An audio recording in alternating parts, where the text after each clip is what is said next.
to it, right? So Jack started with one how question that quickly went into a bunch of other how questions, which I then sidetracked them into some why questions. But so we got a running tally here now: 2 how questions and 3 why questions. Oh wait, you're back, right? I think it's 3 or 4 how questions and one why question. No, those were hijacked into calling why questions. So we're trying to go through here today is how do you make sense, or how do you run the company by the numbers? And we were talking about why it's important. Before we went to break, we talked about the kind of comfort that you can get from understanding and running the company by the numbers. And Jack was talking about some of the things you can do with it, which is like forecast. Well, how does that help? Well, most people are not looking at something to forecast the business out. So if you're in a cash pinch or you have some opportunities to make investments, how do you decide to be able to do that? And so if you aren't running it by the numbers, as we talk about, and you don't have something you can look at, whether it be a cash forecast or a P&L, something to say, okay, here's what I have today, here's what's coming up, whether it be in the next month, the next 6 months, whatever it might be, but you can kind of see it. Because for most companies, there's so many things going on. To kid yourself to thinking you're going to keep it all in your head versus at least getting it out on paper, getting it into an Excel spreadsheet, into something where you can get out of your head to have it here to be able to look at and analyze it. Small business owners kid themselves as much as they don't know what they don't know. How many times have we said that? So they can get not a smugness as much as a false sense of security, like really there's nothing else because I don't know. That's what I can say. There's nothing else. I know how to run my company. I've been doing it for a couple of years now, or 10 years, however long it might be. They don't know what they don't know. And the world of running a company by the numbers is, in our world, basically, we've had some big business experience, and we've gleaned from the big profit mongers how to make money. And we basically are trying to teach that to small business owners. And it's absolutely required from our perspective to have a projection of profit. How are you going to make profit? How in the world can you run your company unless you have a plan? And if you do use the financial statements the way they're designed to be used, you have that information. And if you spend some time, and usually it's on a calendar year basis, near the months of October or November, and put a plan together, what better outcome a year from then would you want to see other than meeting your plan? And then how do you run your company against that plan? Well, you need numbers to be generated periodically to be able to do that. It's just fundamental to success. It really is. And you can predict success. And we're talking about success being growing sustainable profits. You can do that if you have a plan, and that plan has to be expressed in numbers. Not only numbers, but all the assumptions behind putting those numbers down.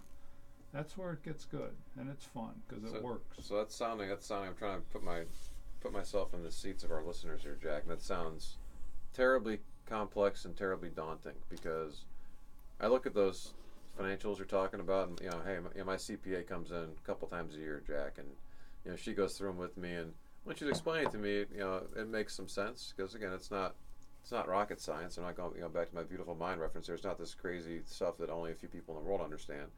It kind of makes sense. But she leaves, and then I look at the stuff, or I don't think about it again, or if I do look at it, I don't quite know what I'm looking at. It's a bunch of numbers on a piece of paper. So you mentioned something which I thought was helpful in terms of forecasting, and how do I start forecasting?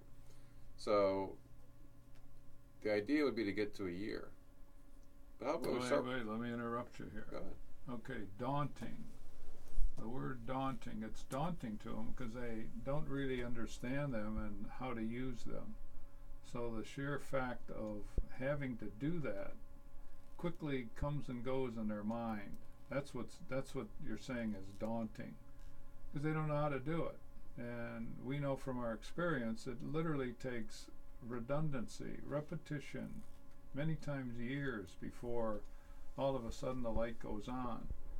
You have a degree in finance. How long did it take you to understand how to use that stuff? I know it took me a long time, but you're smarter than I am, so it took you less time. That's probably what it is, Jack.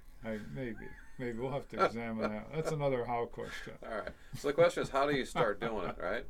So the bigger question is, how do you run by the numbers? The question is, how do you start to forecast?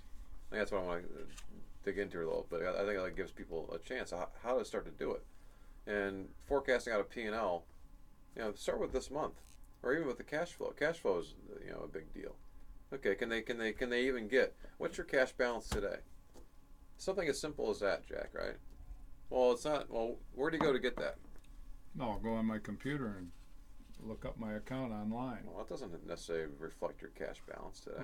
It says I got this much money sitting in the bank.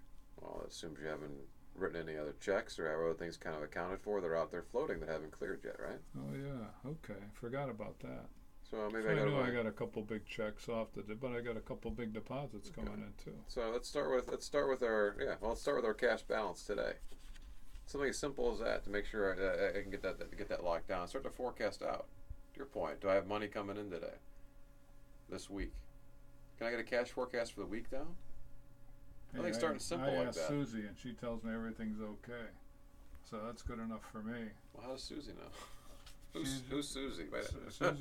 Susie's Who's my Susie bookkeeper. in this? They use the word bookkeeper all the time. All right. Your bookkeeper or your office manager or somebody handling all that stuff. Somebody who can put their nose in that all day long and not be bored to tears. Right. She's always been right. I'm bored to tears when I do that. She's always been right. She's always been right. She's never been wrong, right? I'm 50 years old and I've never done it before, so why in the world am I going to start now, right? So we're getting comfort from Susie, and Susie's always right, never been wrong. Okay. All right. We'll look at Susie. As far as I know. All right. Or maybe she has been wrong once in a while, but you're trying to get her sense of what's kind of going on. Because you have some ideas you haven't told Susie about. Some opportunities. You had a lunch today that there's a great opportunity to invest over here, and I want to hire this guy, and you're right, Adam, and I have no idea how I should pay him. He's asking for so much money, but how do I know if can I afford him? Yeah. Right? How can I afford to give this guy $60,000 a year? Right. I can't do that. We hear that question a lot. People, how do I know I can afford to bring this person on board, that person on board? Heck, if we're talking to prospects, how do I know I can afford to hire you guys? Those are all very good questions. Well, if they have no plan, I have no idea. Because they're thinking about today, and all they think about it is, it's like going back to our buddies we were talking to. We have some new clients that just started with here in the last month or so, and it's fun to watch whenever we have partners because they often have a different view on things. And the one was focusing only on expenses as opposed to the revenue. So we'll delve in that here when we come back from the break, Jack. We have a little break coming up here, but stay tuned. We have a good story in terms of how do you kind of look at the numbers in a certain way to help get comfort from those. So stay tuned. I'm Adam Sonnhalter. And I'm Jack Mencini with Maximum Value Partners. We're business coaches and we can help you. We're talking about how and why questions. We can help you get unstuck from your how questions especially. We do it all the time. Stay tuned for more Dirty Secrets of Small Business on Integrity Radio, WINT 1330 AM, the new 101.5 FM, and online at WINTradio.com.